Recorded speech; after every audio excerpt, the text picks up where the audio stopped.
All right, so how do we deal with jealousy in a relationship? There are two approaches, and these two approaches are, in my opinion, not very effective.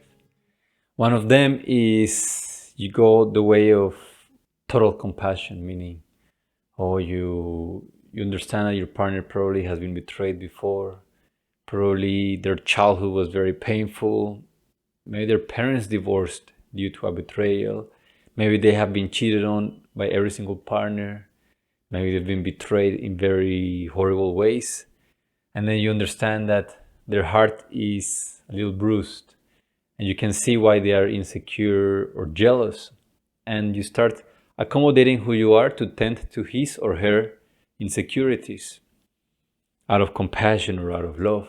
The benefits of this is that you can make it safer for that person to hopefully learn to trust and regulate the nervous system in connection with you. The downfall is that if that person is not doing the work, it may lead to a very toxic dynamic where every time they feel something bad, you have to change. Every time that they feel insecure, it is you who needs correction.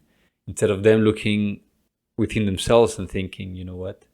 It is my insecurity that has to go, not the fact that my boyfriend, my girlfriend have friends of the opposite gender, not the fact that my partner has a life outside of this relationship. So that's the pitfall, that maybe you become too loving, too understanding, and too accommodating under the pretense of love, and you spoil them. You take away an environment where they could have grown. And sure, maybe this time it's one of your friends, but then tomorrow maybe your family. Tomorrow they will have higher and higher demands if they're not doing anything to work on themselves. Now, the other option, which is one that is recommended by a lot of dating coaches, which I found that is equally as bad long term, is you draw a strong boundary. You tell them, I have my friends and you have a problem. You tell them that they need to do work on their jealousy, on their insecurity, and that you're not going to compromise your truth. You tell them that you're your own human being and they need to get a life. And on paper and on social media, this sounds very empowering. Like, yes, I'm going to claim my independence. I'm going to do what is right. Out of love, I'm going to tell them that they need to change and they need to work on themselves. And they have a problem because they're insecure, and I am fine because I just have friends and I have not broken any of my vows, and that's it. So on one hand, you feel empowered, perhaps. You feel like you're drawing a clear boundary. Maybe you even disconnect if the relationship is very, like if it's very early in your connection with that person. You may say, hey, I have no time for nonsense, and I have no time for jealousy. I have no time for human emotion in this relationship. So goodbye. The challenge here is that if we cannot make space for a certain degree of difficult emotions within our partners, chances are that we also cannot make space for those emotions within us. But beyond that, we're creating a very unrealistic perspective of how relationships should work. And I'm not saying that it is impossible for you to meet a partner that is sure of themselves and that is not insecure or jealous. Not at all. But let's understand that we all have a lot of virtues and we have a lot of flaws. And a lot of these we have processed on our own, and a lot of these we need to process relationally. In fact, trauma is that which fosters a sense of disconnection between life and myself. Healing means that I remember, I become a member again of life. I become a participant of the life that I live, and I become reintegrated in my body, in my mind, in my emotions, in my psyche. I become whole, right? So this process very often needs to happen in community. Not always, but very often, especially the things that get triggered in romantic relationships. So what do we do if being too loving and too accommodating spoils the person and often ends up in a toxic codependent dynamic? And on the other hand, you become a bit of a tyrant. You impose your way or the highway. Well, there's a middle path. And in the middle path, you make room for both. Meaning that first, you allow the person that you're in connection with, of course, this is assuming that they're sharing things in a healthy way. They're not blaming you or shaming you for what you're doing. But you make space for them to feel what they're feeling, which is a mix of fear, worry, insecurity, unworthiness. She or he doesn't feel good enough. A mix of anxiety. And you may say, oh, this is not my responsibility. That's correct. But it is your responsibility to relate well to that person that you chose. That is your responsibility, not their emotions, but to relate well to them. Otherwise, why would you choose to be in a relationship with them if you don't want to be responsible for how the relationship goes? So you need to make room for your partner's challenging humanity, meaning the fear, the anxiety, the worry, the grief, perhaps, the unworthiness. And the first step is to create a space in which you let them know that you may not agree with what they're saying. You may not honor the requests they're making. Maybe they're being unreasonable. But you will respect and honor and maybe, if possible, celebrate their vulnerability. You may not need to please their every desire or tend to their every insecurity, but you need to make sure that the space that you have created in your relationship is one where the truth of who they are and how they feel moment to moment is invited. Meaning no part is too dark, too ugly, too shameful to not be invited in the context of this safe place. Because then you become like the parent that, because of his or her own anxiety, cannot hold space for a child that is having a difficult time and has a nervous system that has gone beyond its capacity to self-regulate. And sure, we're not here to play parents to our partners. However, we are friends. And out of that friendship and out of that connection, we can recognize when the other is in a state of high tension. And perhaps they need to co-regulate. We need to create space where, through our acceptance and understanding, they can soothe themselves.